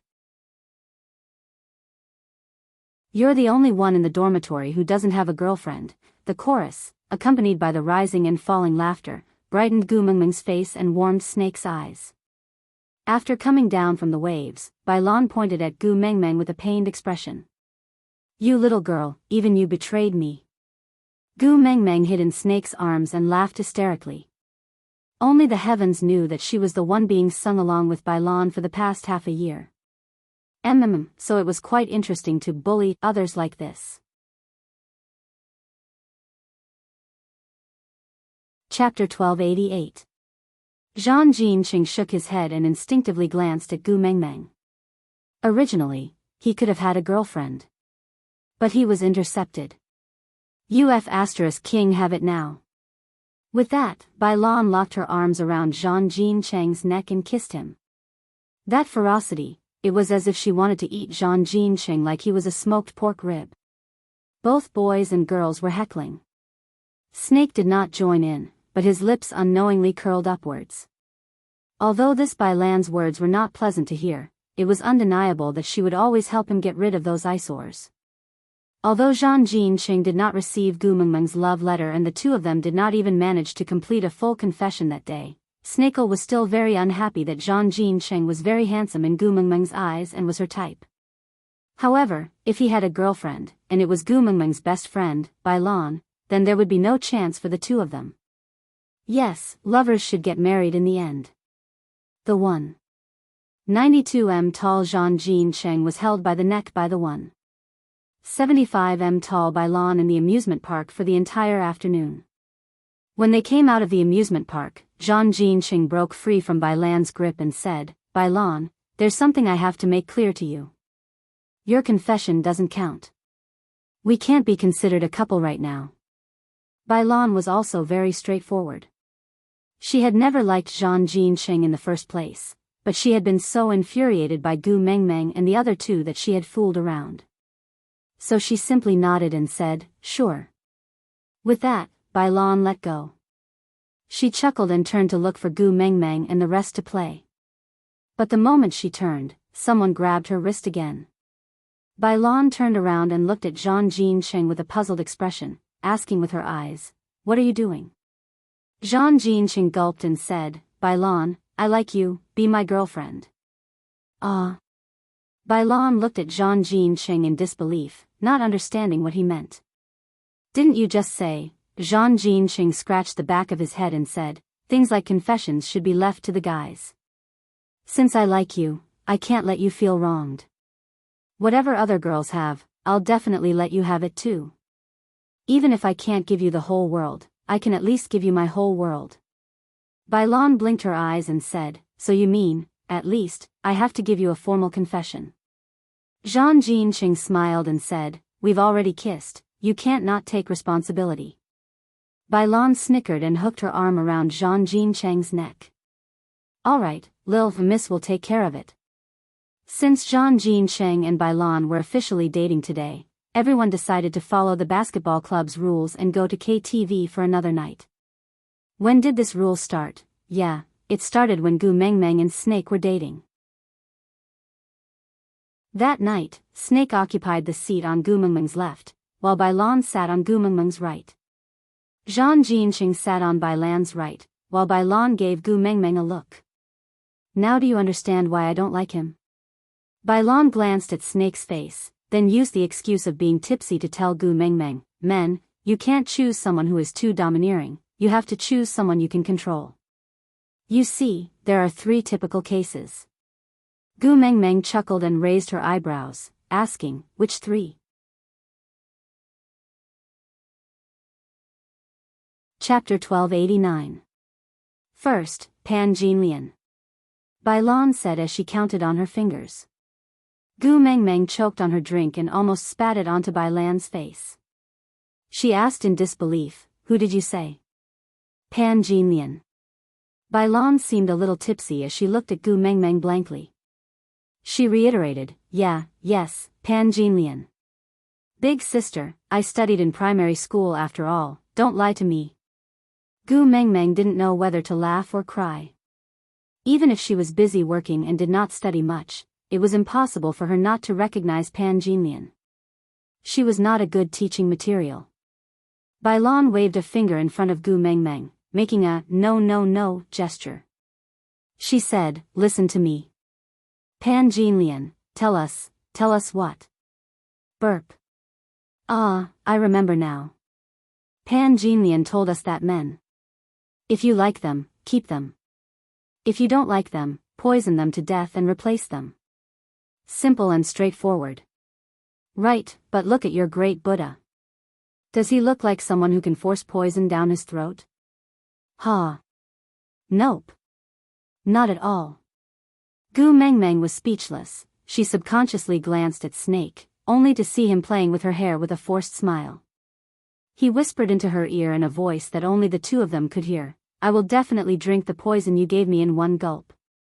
But poison is useless against me. Gu Mengmeng treated it as a joke. She elbowed him and shook her head with a smile. She turned to Bai Lan, only to see Bai Lan counting with her second finger. Who is the second case? It's Wu Zetian. Wu Zetian? What did Wu Zetian have to do with love? Wasn't she most famous for becoming the emperor? Bai Lan poked Gu Mengmeng's head with a look at you don't know anything expression.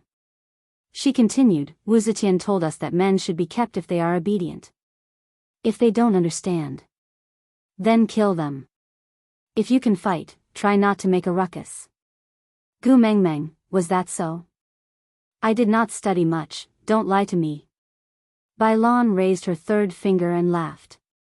Case number 3, Xuanzang. Gu Mengmeng's eyes almost popped out as she shook Bai Lan's shoulders. Sister, wake up. Xuanzang is a man and a monk at that. He has nothing to do with love.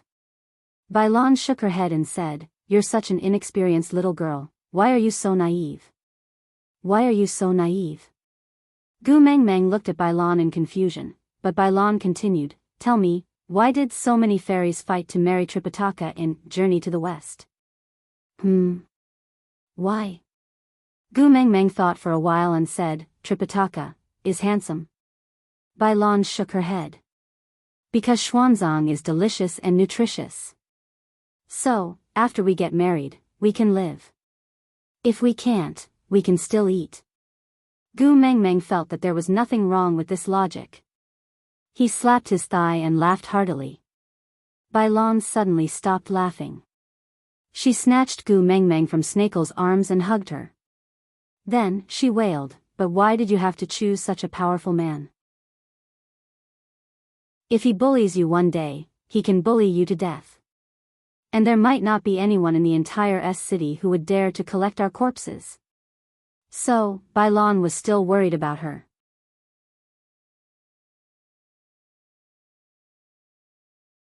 Chapter 1290. Bai Lan suddenly stopped crying. She stared at Gu Mengmeng for a long time before nodding. That's true. Gu Mengmeng did not know whether to laugh or cry at Bai Lan's words. Her reply made Gu Mengmeng very flustered. Bai Lan sniffled. It's all right, girl, don't be afraid. If this grandson bullies you one day, I will protect you even if I die. Snake did not say a word. He just wrapped his arm around Gu Mengmeng's waist and carried her back into his arms before leaving. With the previous experience, Zhang Jinsheng and the rest were not surprised by his sudden departure. They only held back the crying and throwing a tantrum by Lan to stop her from chasing after Gu Mengmeng. Snake had already reached his limit today. If Bai Lan continued to chase after Gu Mengmeng and become a third wheel, Snake might just kill her. Back at the villa, Snake immediately pressed Gu Mengmeng onto the bed and kissed her lips without any explanation. Gu Mengmeng struggled for a while before giving up. She wrapped her arms around Snake's neck and kissed him affectionately. Getting Gu Mengmeng's response, Snake became even more brazen. The kiss lasted for a long time, so long that Gu Mengmeng was almost out of breath. Snake then released her. He gritted his teeth. Why should we die together? Even if you die, you should die in my arms. I will protect you. Gu Mengmeng was stunned for a long time before she realized that Snake was referring to Bai Lan. She chuckled. Bai Lan just drank too much. It's just words. Why take it so seriously? But she said I will bully you. Snake frowned. He was very bothered. Gu Mengmeng retorted.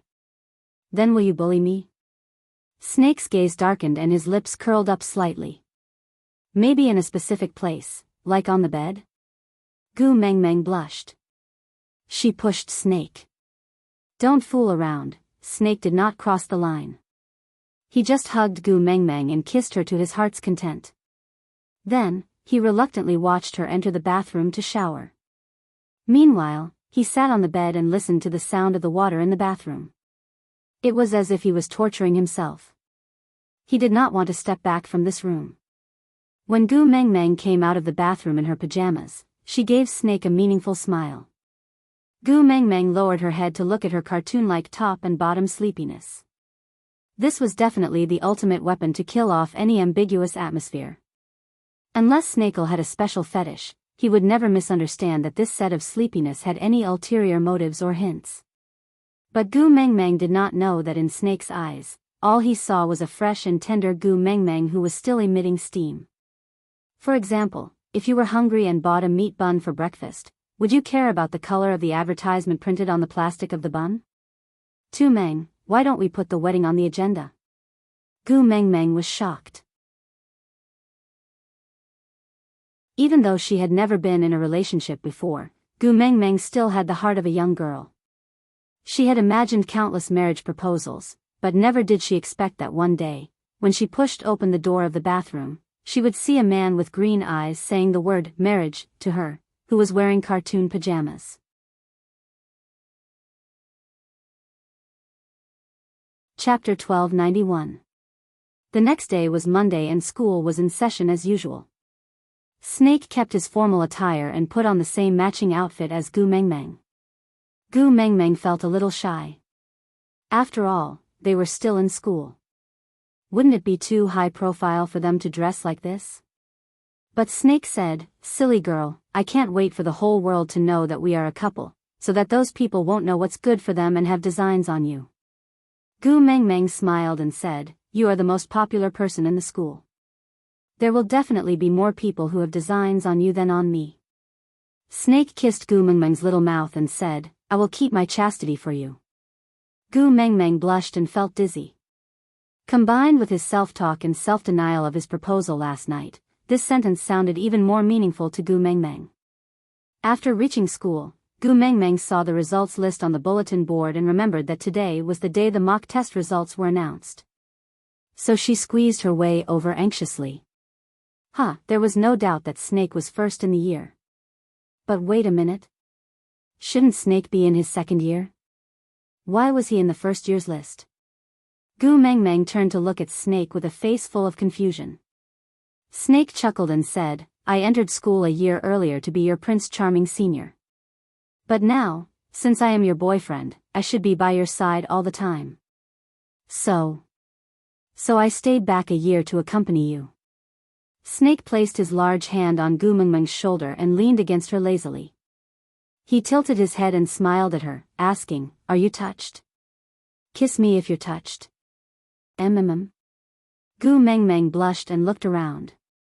There were too many people around and Gu Mengmeng really could not bring herself to kiss him. Snake saw her hesitation and so pinched her little chin and pecked her on the mouth, saying, "You should fight for your own benefits." Gu Mengmeng was dazzled by Snake's smile. How could there be such a good-looking person in this world? He was so exquisite that he seemed like a character that only existed in cartoons. And he was her boyfriend. Because of Snake, Gu Mengmeng had even forgotten to check her own results. The preparatory bell had already rung and Snake pulled Gu Mengmeng's hand into the classroom. The morning breeze carried the scent of books around them. As Snakel was too dazzling, Gu Mengmeng could not see anything else apart from him. She just let herself be led by him into the classroom in a daze and sat at the back near the corner. She spent the entire lesson in a daze, with waves of numbness coming from her palms. Until the end of the lesson, someone stood at the door and shouted, "Gu Mengmeng, there's a guy at the school entrance looking for you." "Looking for me?" Gu Mengmeng was quite surprised. Who would come to school to look for her? But Snake was focused on another important point, male? Gu Mengmeng shook her head, indicating that she did not know either. Snake hugged Gu Mengmeng's shoulders and said, "Since you don't know, you don't have to bother about it." Gu Mengmeng felt that it was not a good idea, but when she said that she wanted to go take a look, Snake's face was so cold that ice could form, so she could only give up. But halfway through the second lesson, the faculty head suddenly knocked on the door and waved at Gu Mengmeng, saying, "Gu Mengmeng, come out for a while."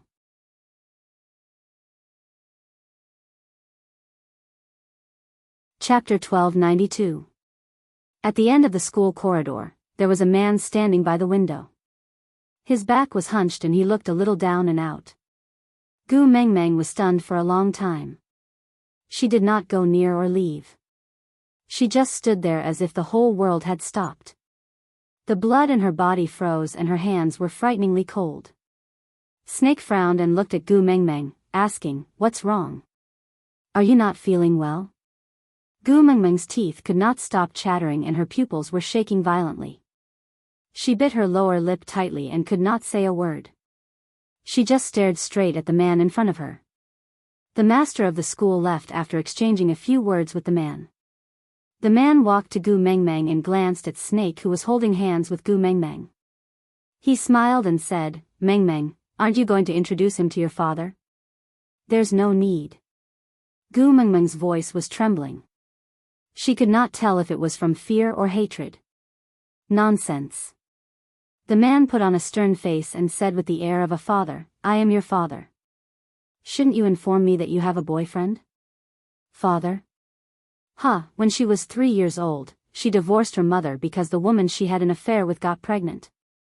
In order to monopolize the property, he fought for custody and forced her mother to leave the family with nothing. Her mother chose to give in so that she could receive better care. In the end, the third party gave birth to a daughter the next year. This man who called himself father started to beat and kick Gu Mengmeng, saying that she was unlucky and caused the son in the third party's womb to become a daughter. Then the third party sent Gu Mengmeng's mother a photo of Gu Mengmeng being beaten till she was on the brink of death. He threatened that if she did not bring this burden away, the child who ran around randomly might get into a car accident again. Her mother's heart ached for Gu Mengmeng and she brought her away without a care in the world. Since then, this man whom she had never seen again was now using the air of a father to ask her why she did not tell him that she had a boyfriend. Gu Mengmeng did not want to talk to him, not even a single word. She turned to leave but the man growled behind her, Is this the lesson that your incompetent mother taught you?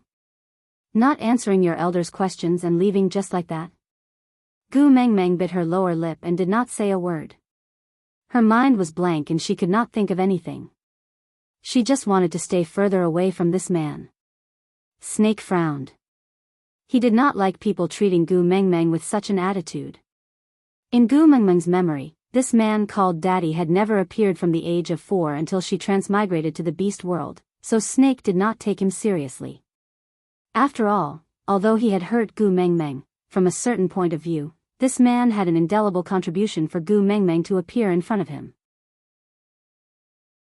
But now, from the looks of it, ever since Snake snatched Gu Mengmeng's love letter, the trajectory of her life had started to deviate.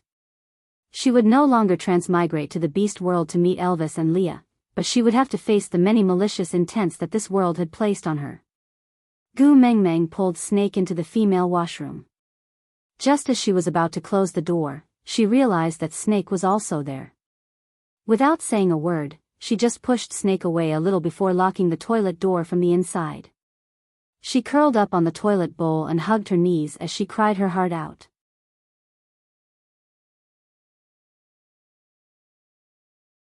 Chapter 1293. That man had not left yet. Seeing Gu Mengmeng running away, he even chased her to the entrance of the female toilet. He had been so aggressive as if he wanted to rush in and beat Gu Mengmeng up, but was blocked by Snake at the entrance. Without saying a word, Snake grabbed him by the neck. The hand that could hold a basketball with one hand grabbed the man's swollen neck and lifted upwards. The man's back rubbed against the wall and his feet gradually left the ground. My woman is crying, looks like it's all your fault. A pair of dark green eyes shone with a cold light, exuding a sinister aura that did not match his age. The corners of his lips were clearly curled upwards, but it was like the lines of the Grim Reaper's scythe, exuding an arc that could take one's life. You really have the guts to easily do something that even I don't dare to do. The man did not doubt that the green-eyed man in front of him would really strangle him to death. He struggled with all his might but to no avail. He grabbed onto Snake's wrist tightly to fight for a bit of breathing space and said with his choked throat, "Murder is against the law."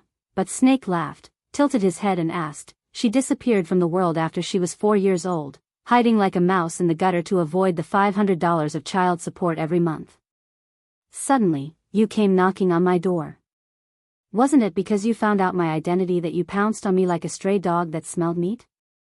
Snake slowly approached the man and narrowed his eyes. "You know, right? I am the royal family of F country and have the title of a prince. As long as I say that you attacked me and I killed you in self-defense, do you think the diplomats of your country will instigate a conflict between the two countries because of you, or hand over your mistress and illegitimate child to me for me to slaughter?" I am her father. In the end, the man could only say these 4 words in a staccato manner. Snake snorted coldly and loosened his grip, causing the man to fall onto the ground with a thud. Then, he lay there panting heavily and coughing violently. Snake looked down at the man from above and said coldly, "If you are sincerely apologizing and coaxing her to be happy and acknowledge you as her father, I don't mind spending some money to give her a facade of familial harmony." Unfortunately, you're too stupid. You've wasted the title of future father-in-law. Let me tell you, unless she takes the initiative to find you, otherwise, you will continue to hide in the gutter and be your rat. If she shed another tear, I'll let you see what the world looks like after dark. Get lost. The last word was said in a low voice. The man seemed to have been pardoned and scrambled away. Meanwhile, Snake entered the female bathroom and first turned on the tap to wash his hands. Then, he knocked on the door of the cubicle Gu Mengmeng was in and said, "Even if the sky falls, there's still me. If you want to cry, cry in my arms. Let me be alone for a while, sob sob. I beg you." Gu Mengmeng tried her best to suppress her sobs. She also felt very useless. They were strangers whom she had only met once in more than 10 years, but she was crying like this after just one meeting and he did not say anything overboard. It seemed like she was making a mountain out of a molehill. But, that stranger whom she had not seen for more than 10 years, was her father.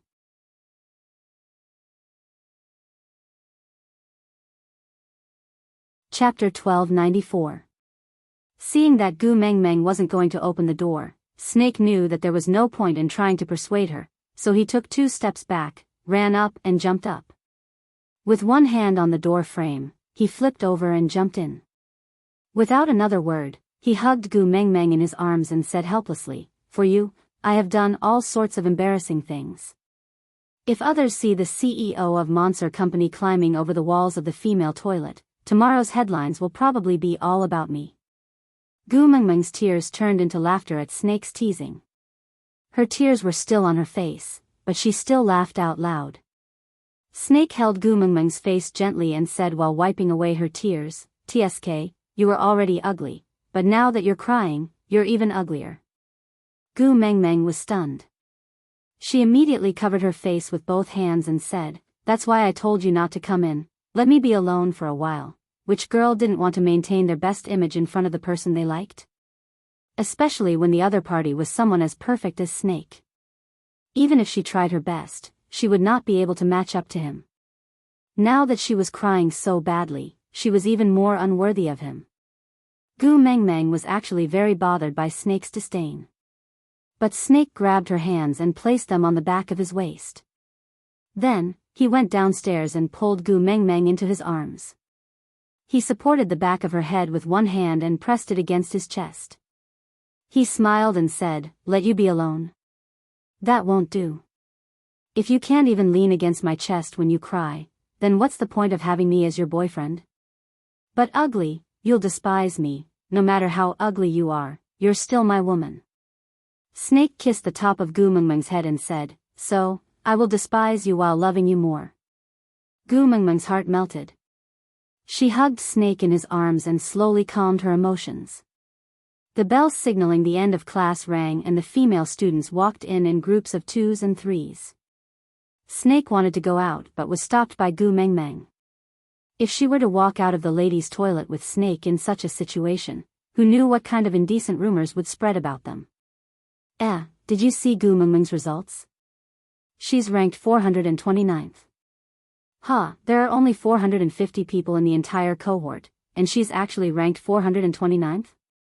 A girl's tone was full of ridicule. Gu Mengmeng blushed. In the morning, she had been staring at Snake's name in a daze and did not notice her own results. That's right. She wondered what Snake saw in her. He doesn't look outstanding, doesn't speak well, doesn't have a family background, and even his studies are a mess. What kind of results are those? Even if you made a mistake and chose C, you shouldn't have gotten this result, right? Maybe he's a top student. Otherwise, how could he perfectly avoid all the correct answers? I was pretending to be dumb on purpose so that I could get closer to Snake. Senior, I don't know how to answer this question. Can you please teach me? The girls purposely pinched their throats and used an artificial voice to imagine Gu Mengmeng and Snake's conversation, before bursting into laughter outside. Gu Mengmeng bit her lower lip and did not say a word. Snake, on the other hand, could not take it anymore. He directly pushed open the door and walked out. He stared coldly at the gaping girls and said, "What does my Tuming's results have to do with you?" In an instant, the female toilet seemed to have frozen over. Everyone froze and even stopped breathing in shock.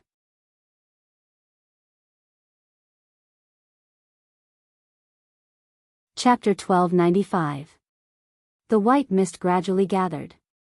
The beast deity sighed and said, "It's all right. I am your real father." Gu Mengmeng now understood why the beast deity treated Elvis that way from the start. She also understood why he kept emphasizing that he would back her up. It was because he was afraid that she would break down when she saw the scene of her father knocking on her door in that world. Did he feel wronged? Actually, there was still a little. So when that Gu Mengmeng was crying in the toilet, this Gu Mengmeng was also crying in Elvis's arms. Perhaps, she still had some expectations for kinship, yes. Gu Mengmeng did not want more people to worry for her, so she forced a smile and calmed herself down. After taking a few deep breaths, Gu Mengmeng felt that she had adjusted her state of mind. Then, she smiled at the beast deity. "Father, I've finished watching the television series. Where's my pocket money?" The beast deity stroked Gu Mengmeng's hair dotingly and indulgently. "Say it, what do you want to ask?" Gu Mengmeng chuckled and pointed at the red spider lily on Elvis's chest, saying, "After I returned from the Mecca desert, I seem to have forgotten something. I clearly obtained the heart of the desert, and I'm very sure that I obtained it non-violently, but I just can't remember." The beast deity smiled and said, "The person you have forgotten is someone who does not belong to the beast world. It's useless to remember. As long as the result is good, it's fine." Gu Mengmeng understood that no one would be able to get the beast deity to reveal anything he did not want to, so she did not persist and only said, "Then father, do you know who the great lord that Gregory mentioned is?" The beast deity nodded and replied, "It was one of Wang Xiaoxin's partners. He guarded a path for her to return home for 1,000 years after her death. His identity was special. He was born heartless, so although they were partners, Wang Xiaoxin did not have his mark on her. As a result, many people thought that he was a male that was abandoned by Wang Xiaoxin, but that was not the case. He was a natural stray beast, a transcendent existence in the beast world. How should I put it? Oh, that's right. Let me quote a line from a movie I watched 2 days ago. It's if he becomes Buddha, there will be no demons in the world. If he becomes a demon, there will be nothing Buddha can do. So powerful? The great sage, heaven's equal? Gu Mengmeng instinctively replied. The beast god nodded and chuckled. You can say that. Because I don't have a heart, I don't have any concept of good and evil, right and wrong. Everything I do is based on my whims. In his entire life, he only liked Wang Xiaoxin. Oh, then the engagement between the vulture tribe and him, the beast deity chuckled as he glanced at Elvis. Then, he retracted his gaze and said, Wang Xiaoxin from 1,000 years ago, I guessed that you would be the successor as the messenger of the beast deity 1,000 years later. I also guessed that you would go to the Mecca desert to retrieve the heart of the desert. But I didn't expect that, you wouldn't use the heart of the desert on yourself, but, Gu Mengmeng facepalmed and said, so Wang Xiaoxin wanted to arrange my marriage 1,000 years ago and introduce a bird man to be my husband, right?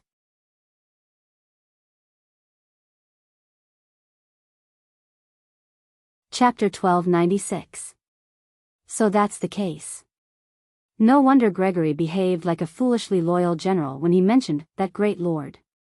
So he is indebted to him. As Gu Mengmeng spoke, she looked up at the beast deity and said, but what do we do now? Gregory refused to bring me up the Moda Mountains. Dad, do you have something like an anywhere door? Can you send me straight to the top of the mountain? The beast deity smiled helplessly. I'm the beast deity, not Doraemon. Gu Mengmeng hung her head and said, but Gregory said that Moda Mountains are extremely difficult to climb.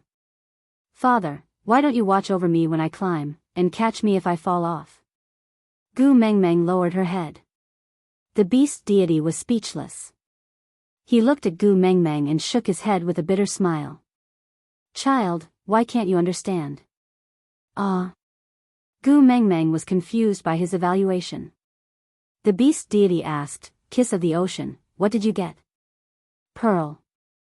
Anything else? The beast god asked patiently. Gu Mengmeng thought for a while and her eyes lit up. Snake venom. The beast deity nodded and asked, Soul of the forest, what did you obtain? Snake blood. The beast deity gave a mysterious smile and glanced at Elvis. Then, the heart of the desert, whose heart is it? Gu Mengmeng was taken aback. Wills? The beast deity nodded approvingly. You are worth teaching. Gu Mengmeng seemed to have thought of something, but she did not really understand it. It felt like she just could not grasp the main point. The beast deity rubbed Gu Mengmeng's little head and said, It's all right, don't worry too much. You will naturally understand when you gather all 7 treasures. What do you mean? Gu Mengmeng was confused. The beast deity was silent for a moment before he said, I think that fellow Gregory is actually not bad. If you like him, you might as well accept him. If she didn't have any feelings for him, as long as she didn't hate him, she could stay and interact with him. But if you really don't like it, then forget about the engagement from 1,000 years ago. There will always be a way out. Even if there is no way out, you still have your father, right? Gu Mengmeng thought about it and agreed. She did not harp on the matter of Moda Mountains anymore and continued to ask, Dad, actually, there's something else I want to ask. Huh? The beast deity did not seem surprised. He just looked at Gu Mengmeng calmly, waiting for her to speak. Gu Mengmeng said, Ever since I returned from the Mecca Desert, the stray beasts seem to be very afraid of me. Even little shit, even Wabi started to hide from me and tremble when they see me. The beast deity chuckled. What do you think will happen to the wolf beasts if you kill Elvis? Gu Mengmeng's face was filled with shock. What kind of example is that? I won't murder my husband.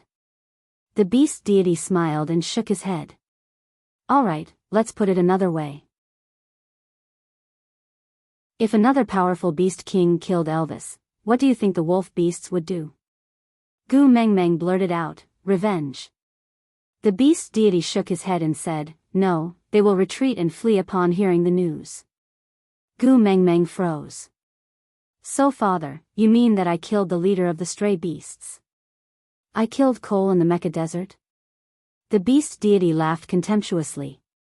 How is Cole the leader of the stray beasts? It was just a flea. You killed an extremely important person.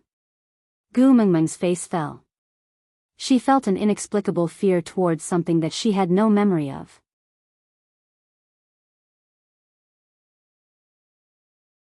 Chapter 1297. Gu Mengmeng felt that the beast deity's words did not comfort her at all. Strictly speaking, there were 3 people who had died in her hands in the beast world. The first was Nina. She had ordered him to be killed and she did not regret it. The second was Snake. She did not kill him but he had died for her. After that, she gained 1,000 years of memories for no reason. This memory tormented her until she was mentally and physically exhausted. The third was, who was it?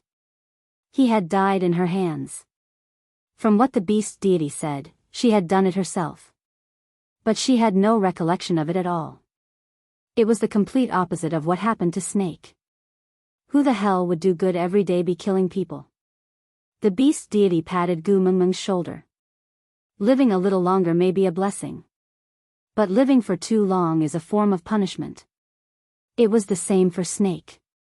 It is the same for that person. You ended their lives. To them, it is a form of release. If one day, you recall what happened then, you will know that I will not lie to you. Gu Mengmeng knew that there was no point in being distressed. She could only sigh in resignation. Father, what should we do now? Wabi is always afraid of me. The beast deity squatted down and looked into Gu Mengmeng's eyes. Very simple. Give him a drop of your blood and he will not be afraid of you.